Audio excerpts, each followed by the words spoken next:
Hello, my name is Giles, and I graduated from the University of Maryland. Once I graduated, I moved to Chicago, and while in Chicago, I studied psychology at a local university in the city of Chicago.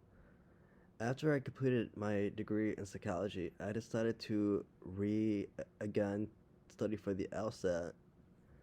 And while studying for the LSAT this time, I decided to make a podcast.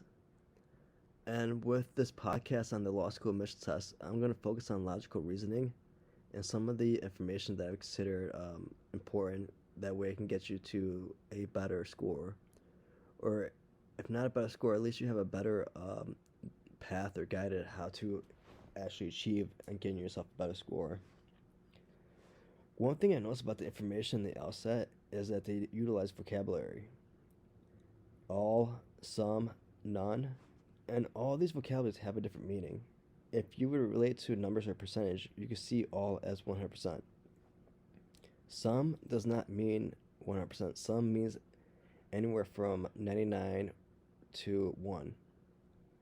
None can be affiliated with the value of 0. Other information as well as considered as argument, premise, conclusion will also help you out, as well as getting a better understanding on the logical reasoning.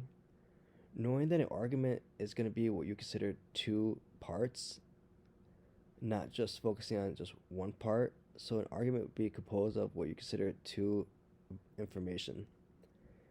Premises are going to be the sentence that supports the conclusion, and the conclusion is going to be a statement which is going to be similar to a sentence structure that's being supported by premises. There's some additional information to help you out as far as looking for intermediate conclusion, basically a statement that gives a what you consider a pre-conclusion. Other information too to help you out as well is types of questions, as far as strength and weakness questions, flaw, parallel, and assumption. With assumption, there's going to be necessary and sufficient assumption. Necessary assumption must be true. With the information you have to come up with information that needs to be true.